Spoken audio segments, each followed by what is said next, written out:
Berkata Imam Haddad rahimahullahu ta'ala, nafa'na Allahu bihi wa bi ulumihi wa bi ulumi masyaikhihi wa talamidati fid dhahrain amin. Hilang qol wa idza aradta, jika engkau, kemarin kan bicara sahabatmu itu kayak apa sih? Disebutkan kemarin persahabatan itu apa? Memberi kemanfaatan, jangan memanfaatkan. Jadi kalau kita bersahabat, bagaimana kita bisa memberi manfaat untuk sahabat kita? Maka sahabatmu yang sejati akan menjadikan kamu lebih baik. Urusan akhirat termasuk urusan dunia, itu sahabatmu. Tapi kalau merugikanmu, bukan merugikan akhirat, apalagi merugikan dunia saja, orang ngeret, hanya ngambil untung darimu, kan bukan sahabat. Kalau banyak duit dekat, giliran habis duit minggat, nggak begitu. Sahabatmu adalah yang memberikan kemanfaatan kepadamu. Nah, maka dalam persahabatan ini, di samping di situ ada rambu-rambunya, ada hak-hak dan kewajiban, maka untuk memulai persahabatan ini harus dimulai dengan cara yang benar. Ini bagaimana kita bersahabat. Idza aradta an tastafiya insanan li nafsik, jika engkau ingin memilih seseorang untuk dirimu sendiri, memilih orang untukmu, ini luas maknanya, mencari sahabat. Jika engkau ingin mencari sahabat yang akan selalu bersamamu, dan ini maknanya luas. Kalau kita kembangkan perkataan Imam Haddad, pegawai di rumahmu, yang membantu di rumah tanggamu, termasuk pasanganmu, teman kerjamu, hendaknya kita memilih. Mau invest pun harus Anda pilih, investasi Anda pilih. Jangan sampai Anda uang masuk beneran, nggak keluar lagi, kan repot. Karena Anda salah berinvestasi. Persahabatan sahabat. Sebab kalau sudah terlanjur kita jadikan sahabat, kok ternyata ada masalah dengan dia, ngelepas tidak mudah. Karena sudah terlanjur terjadi satu ikatan atau jalinan atau janji-janji atau kesepakatan-kesepakatan, menjadikan meninggalkannya susah, bisa mengakibatkan suatu lebih bahaya lagi, adanya nyesel.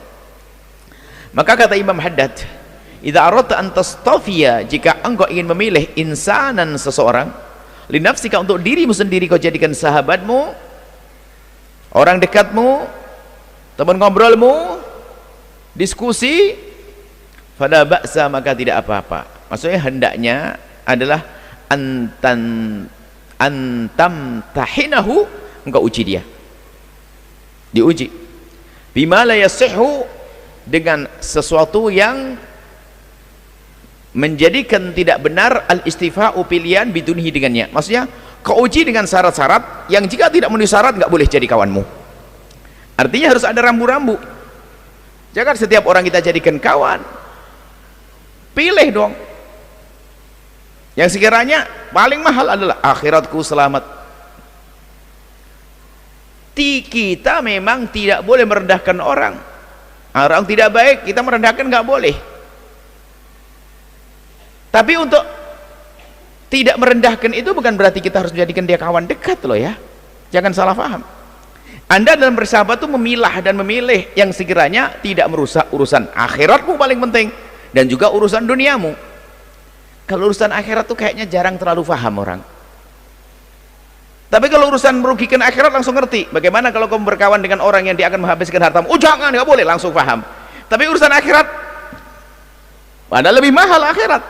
Jika punya kawan yang menjadikan akhirat merusak, maka hati-hati, jauhi dia.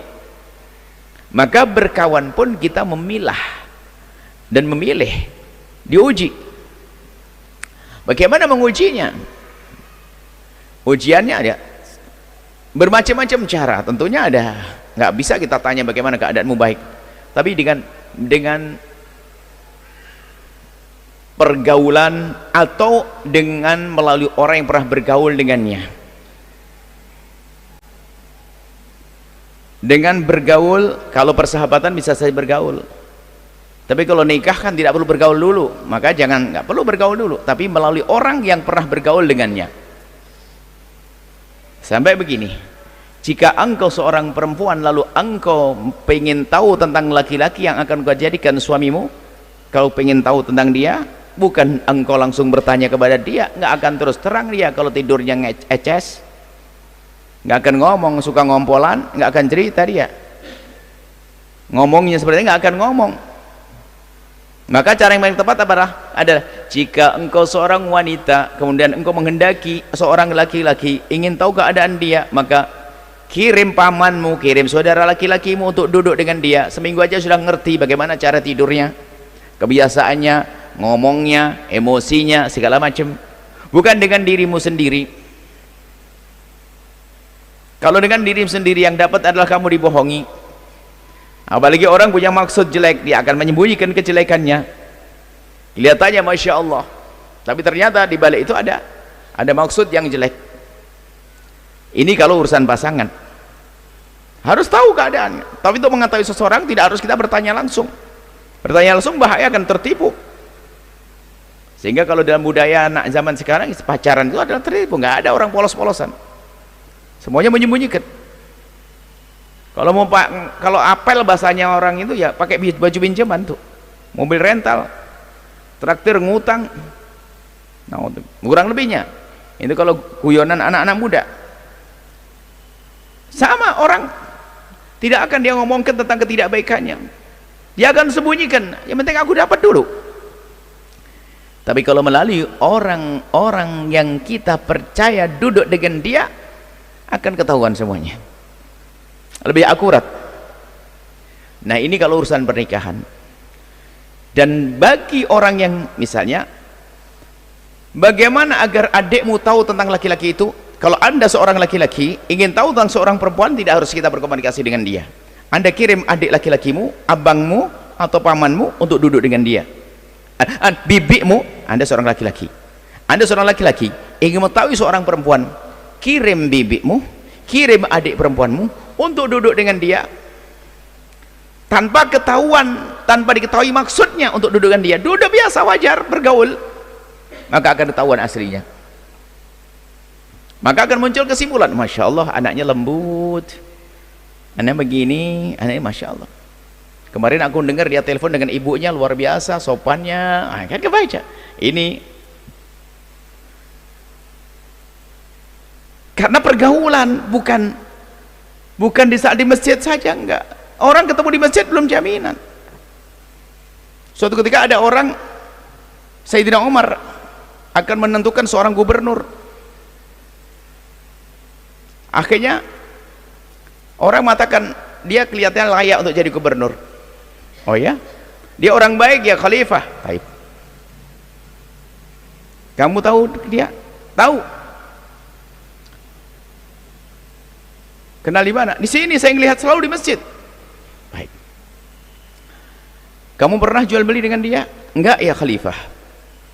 Kamu pernah urusan pinjam-minjam dengan dia? Tidak ya khalifah. Kau pernah menitipkan sesuatu kepada dia? Tidak ya khalifah. Sayyidina Umar mengatakan tidak bisa diomong, tidak bisa dipercaya omonganmu. Kenapa? Kamu hanya ketemu di masjid. Orang di masjid tampak baik semuanya, tapi akan terbukti baik tidak baik kalau sudah dia jual beli denganmu, pinjam meminjam denganmu, kau kasih amanat kepada dia, nyampe atau tidak. Itu pembuktian. Di masjid mah kelihatannya khusus semua, bisa kayaknya nangis. Tapi ini loh waktu anda jual beli dengan dia nanti di luar sana, pinjam meminjam. Oh, ada orang pinjamnya puntennya udah 16 kali, giliran kembalikan cari susah. Padahal dia rajin sholat barisan pertama, tahajudnya luar biasa, tapi urusan dengan orang nggak baik, urusan pinjam meminjam. Loh, ada begitu. Makanya belum cukup jajar di masjid lalu oh dia jadi khalifah, dia jadi gubernur, dia jadi enggak. Pernahkah engkau, kata Sayyidina Umar, pernah kau jual beli dengannya? Tidak ya khalifah. Pernah kau pinjam-minjam dengannya? Tidak ya khalifah. Pernah kau titipkan amanah badannya? Tidak ya khalifah. Belum bisa dianggap orang ini untuk jadi khalifah. Kalau sudah terbukti engkau melakukan semuanya, itu ujian sebetulnya. Pinjam meminjam, benar. Oh, dia sangat amanat. Pinjam-minjam, di saat nggak bisa pun dia langsung datang minta maaf karena saya nggak mampu dan sebagainya. Pas saat mampu langsung bergegas bayarnya. Bagus, oke. Jual beli jujur. Wong 5.000 rupiah aja kelewat ke dia langsung dikembalikan, minta maaf nanti saya kirim. Timbangannya jujur dan sebagainya. Apa lagi? Amanat. titip amanat, amanat langsung nyampe. Nah, kalau ada tanda-tanda seperti itu ujian. Maka istilah ujian itu seperti itu, mengetahui kebiasaannya dalam urusan transaksi, urusan muamalah sehari-hari, akhlak. Nah ini, kemudian marahnya kayak apa, bagaimana cara marahnya. Jika ada orang yang marah kepadamu, kemudian dia kok tidak mencacimu dan tidak mendolimimu, maka ketahuilah layak kau jadi kawanmu. Dia marah karena dia bisa menempatkan dirinya di saat harus marah ya. Nah kurang lebihnya bahwa harus diuji dulu dong, apalagi nanti untuk menjadi anak orang yang bakal, mohon maaf ini, merawat anakmu di rumahmu. Uji dulu dong dia. Urusan ibadahnya juga harus dong. Hari ini enggak, mohon maaf, hari ini kan zamannya orang mungkin apakah benar dia memerlukannya atau memang istilah baby sister dan sebagainya. Pakai satu jasa, ambil, nggak ngerti orang yang mana. Seminggu pergi hilang, katanya apa? Cincinnya 3 juga ikut hilang. Ini kejadian seorang ibu ada di rumahnya. Bukan berarti baby sister jelek, enggak. Andanya tidak memilih. Kalau orang jelek di mana-mana ada. Di masjid juga ada orang nyolong duit kelopak masjid, juga ada. Di pasar juga ada. Permasalahannya adalah kita sendiri tidak memilih. Apalagi yang akan menjadi teman hidup kita, pasangan. Maka Nabi mengatakan memilih tungkahul mar'atu likada likada li jamaliha wa limaliha wa li hasabiha wa li diniha fadhar bidati dini taribat yadak. Kalau milih pasangan, lihat dulu dong. Boleh kita lihat gantengnya dia, karena paling mudah dilihat pertama ganteng di mata. Kemudian rekeningnya, dia punya usaha apa. Kemudian wataknya. Watak itu kadang nggak langsung dilihat. Orang terpesona dengan gantengnya dulu, cantiknya dulu. Kemudian wah, dia pakai kendaraan apa. Ini kan model kita rata-rata seperti itu. Oleh baginda Nabi, urusan agama taruh paling belakang. Diniha, agamanya ditaruh belakang agama. Nabi membaca umat ini, agama selalu dibelakangkan. Maka kalau oleh Nabi langsung dibalik, fadhar bidadid dini taribat yadak, agama didahulukan. Maksudnya apa? Kita perlu menguji transaksi pinjam meminjam, jual beli, amanat, iya, tapi jangan lupa bagaimana sholatnya juga. Tapi jangan sampai kita hanya mementingkan sholatnya saja, tak taunya tidak mempertimbangkan sisi lain tentang kejujurannya. Oh, rajin sholat tapi nggak jujur, ya enggak dong, bukan, enggak boleh jadi kawan. Secara umum artinya perlu kita menguji dalam persahabatan. Sebelum kita jadikan sahabat, kalau hanya sekedar kenalan, orang oke lah. Tapi sahabat yang akan kita sering tukar pikiran dengannya, mungkin akan kita amanati dalam urusan percakapan, mungkin permasalahan, kita ingin curhat kepadanya, ini dipilih dulu. Jangan setiap orang kita ajak ngomong, siapa dia? Sebab kalau salah kita milih kawan, alangkah banyaknya yang menghancurkan kita atau kita hancur tanpa sadar. Tidak usah sok, apalagi sok, saya akan rubah dia, saya akan bimbing dia. Ntar dulu. Kesombonganlah yang menjadikan, maksudnya ketidakhati-hatian itu menjadikan orang kepleset. Kalau tahu jalan licin, mungkin dia berjalannya akan sedikit mencengkram begitu, biar aman. Tapi kalau sudah nggak tahu, langsung segedebuk gitu. Waspada itu penting. Waspada. Mencari kawan yang benar. Hati-hati. Jual beli. Anda ingin investasi, siapa dia? Jangan hanya sekedar mendengar informasi, oh omong yang manis dan sebagainya. Anda tahu siapa dia? Adakah orang yang pernah transaksi dengan dia? Karena alangkah banyaknya hari ini orang yang investasi hancur. Apa istilahnya, investasi bodong apa gimana istilah? Apa? Ya macam-macam itu ya, investasi hilang banyak. Nah ini kita harus tahu imannya ada atau tidak. Biarpun dia tampak jujur, kalau memang tidak ada keimanan kepada, tidak percaya hari akhir, nggak ada hukuman di akhirat, dia hanya jujur di dunia saja. Dalam keadaan terjepit dia akan berbohong juga. Kenapa? Nggak ada hukuman di akhirat. Yang nggak punya iman, kan bahaya. Nah ini Imam Haddad mengajari kita, atau paling tidak mengingatkan kita untuk memilih kawan. Dan tolong dimaknai lebih luas, insanan, beliau pakai istilah insanan, orang, bukan zaujatan atau zaujan atau sahiban atau ustadzan atau tilmidan, bukan murid, guru, tapi insanan, orang yang akan kau khususkan untukmu sebagai apa? Sebagai istri, sebagai suami, sebagai kawan. Uji, harus melalui proses, dan jangan buru-buru menjadikan dia kawan dekatmu. Kenapa? Demi keselamatanmu harus waspada. Bergaul dengan siapa? Hilang agama kita karena pergaulan yang salah, hilang akhlak kita karena pergaulan yang salah, bahkan kita ikut kejelekannya karena pergaulan yang salah. Dulu dia baik, cuma karena sering bergaul. Pelit itu nular.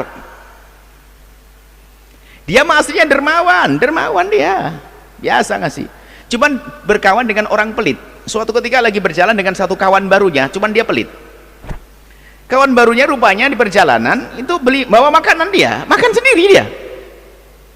Allah, tidak dikasih saya, makan lagi, makan lagi. Dia mah aslinya nggak bisa begitu, kok bisa nelen, dia masih menjelekkan, kok bisa nelen. Di samping saya tidak dikasih lagi, buka lagi, seret, minum. Ini yang dermawan itu ngelihat dia enak dengan gaya itu. Kalau seandainya setelah itu berpisah kan selesai, aman. Cuman karena sering berkumpul bersama, dia beli makanan, akhirnya giliran suatu ketika beli makanan sama kayak dia juga. Dia kemarin tidak ngasih, saya nggak ngasih. Mulai kan? Ini sekali dua kali terlatih, akhirnya nanti menjadi orang kayak dia. Akhirnya kumpul sama orang sudah biasa, makan bebas sendiri, nggak usah ngasih sama orang. Lah, pelit nular, suka gunjing nular, mencaci nular, merendahkan nular, marah-marah nular. Hati-hati. Makanya pilihlah kawanmu, karena dia punya pengaruh besar tadi. Apalagi kawan yang memang dari awal kita posisikan dia adalah di atas kita. Siapa? Guru. Maka guru itu dipilih. Jangan asal browsing internet ketemu berguru, enggak, guru dipilih. Imam Zarnuji dalam Ta'lim Muta'alim memilih guru tentang bagaimana dia. Memang tidak bisa kita mencari ke Imam Syafi'i, enggak, paling tidak di zaman itu dia adalah orang yang paling takut kepada Allah, paling tidak tampak kemaksiatan dohir atau apa. Pilih guru. Atau yang kita pilih dia menjadi imamku, perempuan mengambil seorang suami, pilih. Kenapa? Dia akan ngatur dia imamnya. Lah milihnya salah, setelah itu dia diperlakukan nggak benar. Jangan salahkan imam yang kau pilih, kamu yang milih. Kenapa kau pilih jadi suamimu dia? Maksa lagi, agak marah-marah sama orang tuanya lagi. Giliran dia nggak benar baru bingung dia, kan gitu kurang lebihnya. Jadi memilih. Kemudian ya apalagi kita posisikan sebagai orang yang dia akan kita dengarlah. Kalau kita sudah salah memilih ustadz, karena sebagai posisi murid itu mau tidak mau harus mendengar, berarti kita akan digiring dibawa ke sana kemari. Tapi kalau sudah benar kita memilih ustadz yang memberikan pemahaman di otak kita, kesejukan di hati kita, wawasan dan benar, memberikan contoh di akhlaknya, oke. Ibaratnya kita dengar doa sudah niru, cara makannya kita niru, cara berjalannya niru, cara ngomongnya kita niru, sebelum urusan amalan-amalan yang lainnya. Sebab dikatakan watak karakter at-tabi'ah tasriqut tabi'ah. Watak itu nyuri, orang emosian niru. Kurang lebih seperti itu. Nah, Imam Haddad menekankan kita harus punya sahabat, akan tapi untuk bersahabat adalah harus dipilih. Sahabat yang maknanya luas. Sahabat apa itu? Pilih sahabat berbisnis, sahabat dalam rumah tangga atau pasangan, atau yang bekerja di rumah kita, atau yang lainnya. Pilih, diuji dengan ujian yang benar, maka nanti kalau sudah pasti setelah lolos ujian baru boleh kita jadikan sahabat. Sebab ini lebih mudah daripada sudah terlanjur menjadi sahabat kita, merongrong kita, merugikan kita, akan kita lepas tidak. Bahkan lepasnya pun kadang harus dengan bayar mahal, dengan kehancuran yang lebih parah lagi. Semoga Allah memilihkan untuk kita manusia-manusia yang baik, untuk kita menjadikan sebab kita semakin dekat kepada Allah, sukses di dunia dan di akhirat. Orang itu apakah itu pasangan, orang itu apakah itu kawan bekerja atau teman bermain dan lain sebagainya, yang mereka itu semoga adalah orang-orang yang menjadikan kita menjadi sebab kita semakin baik dan dekat kepada Allah. Wallahu a'lam bishawab.